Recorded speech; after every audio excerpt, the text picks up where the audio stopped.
Hello, स्वागत, खुशामदीद, welcome to real auto reviews. मेरा नाम है शिराज और अगर आप मेरे चैनल पे पहली बार आ रहे हैं या ये वाला जो सीरीज़ है हाईवे रिव्यू वीडियोस जो हैं पहली बार देख रहे हैं, तो मैं आपको बता दूं कि ये ना सॉर्ट ऑफ मेरा क्या बोलते हैं उसको, ट्रेडमार्क्ड वीडियोस हैं। ये सिर्फ मैं ही बनाता हूँ और कार्स और बाइक्स दोनों पे।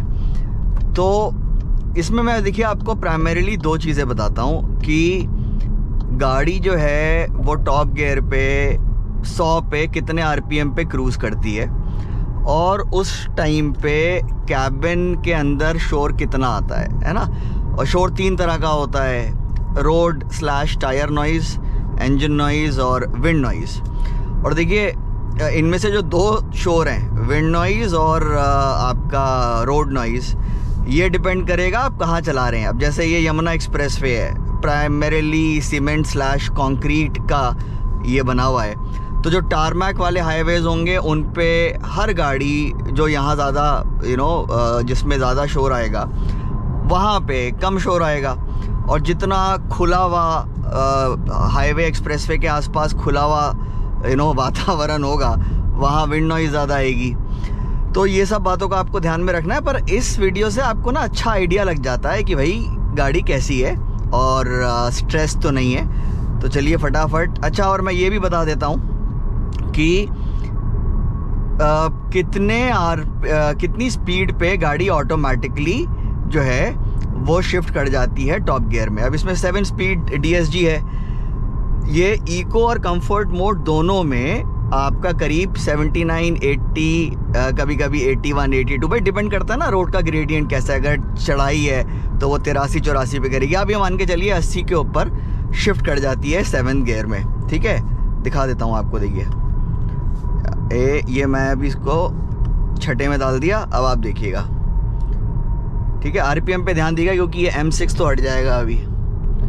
ठीक है, RPM बढ़ रहा है, बढ़ रहा है, बढ़ रहा है और ये देखिए 77 पे शिफ्ट हो गई।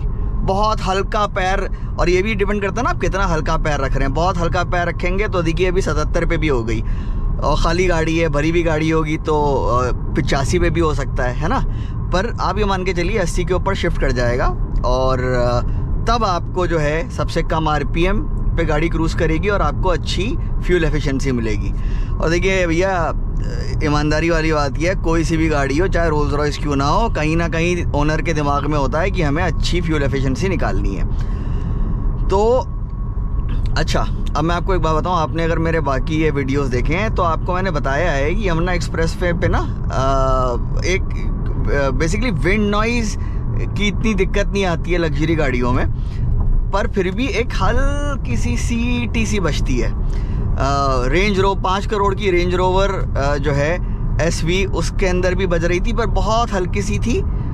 और अगर मैं अब देखिए ये 50 लाख से ऊपर की गाड़ी है, 52-53 लाख की ऑन रोड पड़ती है।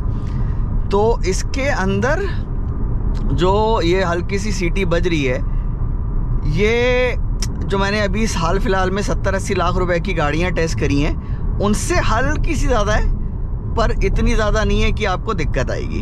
ठीक है, ये मैं आपको बता देता हूँ। और ये सारी, क्योंकि मैं वीडियो बना रहा हूँ, ठीक है, एक दिन पहले आके ये चीज़ मैं कर चुका हूँ, ऑब्ज़र्व कर चुका हूँ अच्छी तरीके से, उसके बाद ये वीडियो बना रहा हूँ आज। तो ये मतलब 100, 110, 120, 130 पे भी जो है आपको वो सीटी इतनी बॉदर नहीं करती है। और आप गाड़ी चलाएंगे, थोड़ा सा म्यूज़िक भी चल रहा होगा उसके अंदर, है ना, या बातें कर रहे होंगे अगर आपके साथ कोई है, तो परेशानी वाली बात नहीं है। अब इसको ले चलते हैं 100 पे। यार अडेप्टिव क्रूज़ कंट्रोल है, जैसे ही मैं लगाऊंगा, ठीक है, चलो लग गया। हाँ, 7th गियर में है भाई। ये 1700 RPM कर रही है।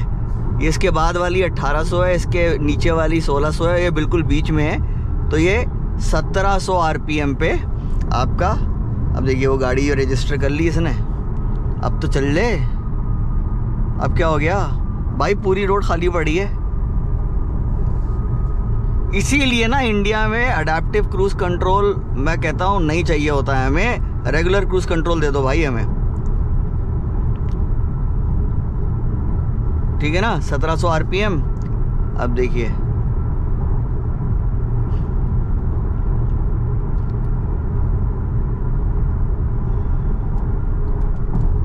1800 आरपीएम पे करीब, हाँ 105 106,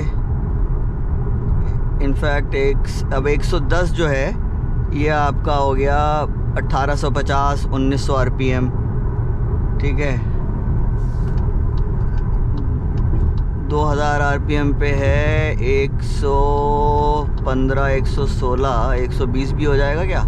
हाँ, आप ये मान के चलिए 120 भी जो है वो आपका 2000 आरपीएम 2050 आरपीएम पे है। ठीक है, और अंदर क्रूजिंग करते टाइम इंजन का शोर ना के बराबर समझ लिए, थोड़ा सा रोड नॉइज़ पर वो भी समझ लिए ना के बराबर है। ये सीटी बज रही है हल्की सी, मतलब ये सीट रोड नॉइज़ और इंजन नॉइज़ तो बिल्कुल ना के बराबर है। ये सीटी जो है ये थोड़ी सी मुझे ईमानदारी वाली बात है ज़्यादा लगी। मैं सोच रहा था कि इसमें कम आएगी, पर जिस हिसाब से ये गाड़ी है मेरी एक्सपेक्टेशन थोड़ी सी ज़्यादा थी, सिर्फ इस मामले में कि ये जो सीटी बज रही है ये थोड़ी सी ज़्यादा है गाड़ी को देखते हुए, पर ऐसी नहीं है कि आपको बॉदर करेगी।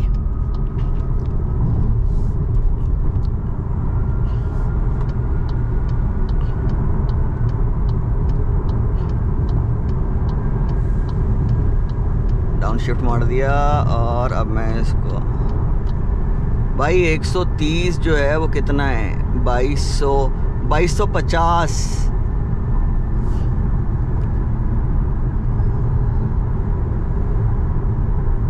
ये 2200 हो गया।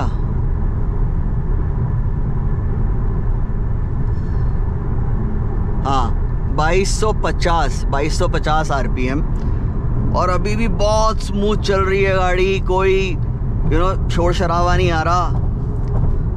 और भाई VW है तो स्टेबिलिटी और हैंडलिंग जिसकी मैं बात रिव्यू वीडियो में करूँगा वो आप देख लीजिएगा। सो फिलहाल क्रक्स ये है कि भाई, अरे यार आपको एक बात तो बतानी भूल ही गई, थैंक यू। हाँ, टैकोमीटर का। तो आप देखिए सिलेंडर डीएक्टिवेशन टेक्नोलॉजी जो है वो ब्रोशर पढ़ के आपको लोग बता तो देंगे कि ब्रोशर पढ़ के बता देंगे, वो ब्रोशर तो आप ख़ुद भी पढ़ सकते हो, पर आपको ये अभी तक पिछले 4-5 महीनों में जब से गाड़ी के रिव्यूज़ आ रहे हैं, किसी फैसलौल ख़ान ने, किसी ऑटो कार ने आपको ये नहीं बताया होगा जो आपको मैं बताने जा रहा हूँ। देखिए, जो सिलेंडर डीएक्टिवेशन टेक्नोलॉजी है इसकी, इसमें ECU 2 सिलेंडर बंद कर देता है, ठीक है, फ्यूल बचाने के लिए। आप कब नोटिस कर सकते हैं और आप उसका फ़ायदा कितना ज़्यादा उठा सकते हैं, कैसे उठा सकते हैं बताता हूँ। इको मोड में रखिए, क्रूजिंग कर रहे हैं, अडेप्टिव क्रूज़ कंट्रोल आप वैसे भी नहीं लगाओगे, ठीक है ना, क्योंकि कोई भी इतनी दूरी भी होता है वो भाई क्या नाम है स्पीड कम करना शुरू कर देता है, ऑलमोस्ट ब्रेक लगाना शुरू कर देता है। ठीक है, पीछे वाला जो आपके अंदर घुस ना जाए, तो अडेप्टिव क्रूज़ कंट्रोल तो भाई बंद करके रखो, ठीक है। और क्योंकि अभी आपने देखा ही, एक बाइक वहाँ थी, एक गाड़ी यहाँ थी, मैं बिल्कुल बीच में चल रहा था, उसके बाद भी 100 पे क्रूज़ सेट करा था और धीरे धीरे वो कम कर रहा था आपका ऑलमोस्ट 95 96 94 तक ले आया था। एनीवे, तो आपको क्या करना है, इको मोड में रखिए हैं, और आप नोटिस करिएगा। अब देखिए, आप ना RPM की नीडल पे निगाह रखिएगा, ठीक है। अब देखिए, मैं अपना पैर हटाता हूँ, 3 2 1, देखिए कहाँ चली गई एकदम से। ये देखिए, देख रहे हैं स्पीड, देखिए स्पीड उस हिसाब से कम नहीं हो रही है। 800 पे कितना है ये, हाँ ये आपका 800 RPM, ठीक है, जितने पे ऑलमोस्ट आइडल करती है ये, उतने पे पहुंच गई है। अब आप जैसे ही 3 2 1 थ्रॉटल पे पैर रखेंगे, जाहिर सी बात है चारों सिलेंडर दोबारा काम करने लग जाएंगे। दोबारा दिखाऊं आपको, देखिए ये, ठीक है, 1 3 2 1। अच्छा, अब देखिए चढ़ाई है, तो बेसिकली ECU ऐसा नहीं है कि हर बार ऐसा करेगा, 10 में से 8 बार ज़रूर करेगा।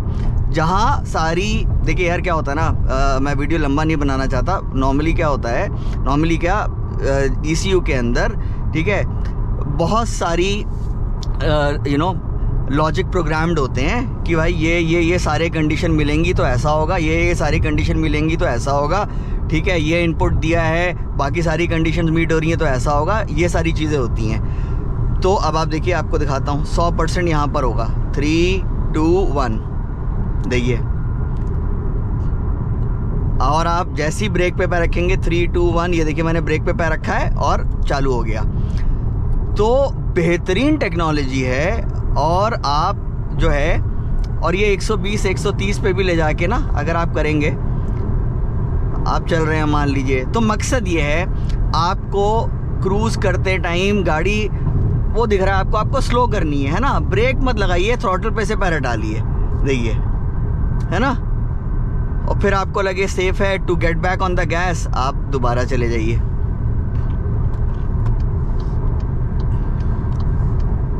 तो आप ऐसा करेंगे ना भाई, तो आपको बेहतरीन फ्यूल एफिशिएंसी मिलेगी। ये देखिए, ठीक है, अब देखिए जैसे आगे थोड़ा सा ट्रैफिक है, उसके हिसाब से मेरी स्पीड ज़्यादा है, मुझे स्पीड कम करनी है, तो मैं ब्रेक पे पैर नहीं रखूँगा, मैं सीधे सीधे आपका दे देखिए, थ्रॉटल पे से पैर हटाया और RPM 2 सिलेंडर बंद हो गया और वो आपका RPM 800 पे आ गया, सोचिए, ठीक है, ऑलमोस्ट आइडल RPM। तो आपको फ्यूल एफिशिएंसी बहुत अच्छी मिलेगी। कितनी मिलेगी भाई, आप इंसानों की तरह तमीज़ से चलाएंगे ना, 700 किलोमीटर के आसपास आपको फुल टैंक रेंज मिल जाएगी।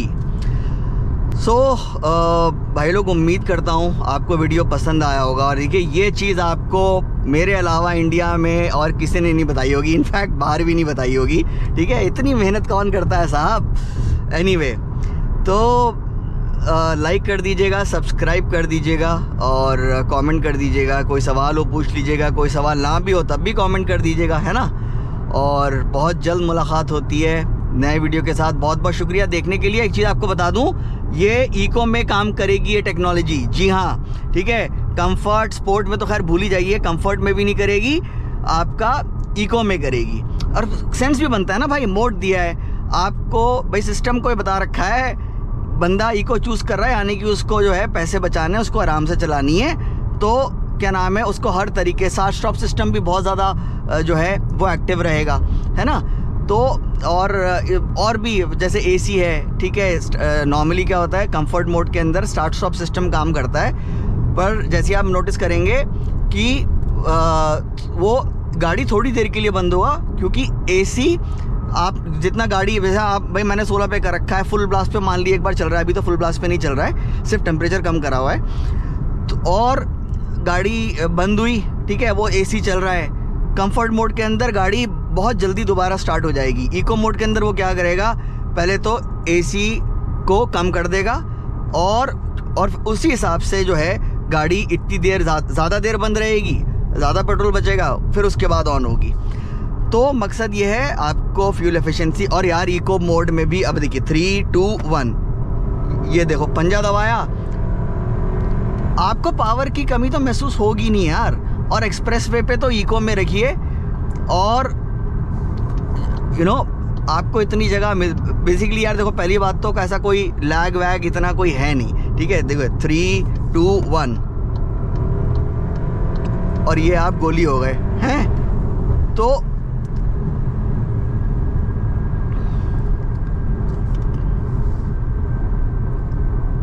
अब देखिए, अब देखा आपने, अब गाड़ी को पता है कि मैं भगा रहा हूँ, तो वो अभी सिलेंडर डीएक्टिवेशन टेक्नोलॉजी को एक्टिवेट नहीं करेगा, ठीक है। अब प्यार से चल रहा हूँ, पैर हटाया, अब करा उसने। मकसद ये है, इको में रखिए और बेहतरीन फ्यूल एफिशिएंसी का लाभ उठाइए। और पावर आपके पास, आपको पता है यार, रिजर्व में है, ठीक है, गोली हो जाती है इको मोड के अंदर ही। और यहाँ से भी आप मोड चेंज कर सकते हैं, आपको मान लिए चाहिए एकदम से आप स्पोर्ट में डाल दीजिए, ठीक है। और ये जो नॉब है, ये वॉल्यूम कंट्रोल होती है, और आप इसको एक बार दबा देंगे तो देखिए ये यहाँ से आप मोड भी चेंज कर सकते हैं, ठीक है। भाई लोग, बहुत जल्द मुलाकात होती है अगले वीडियो में। बहुत बहुत शुक्रिया देखने के लिए।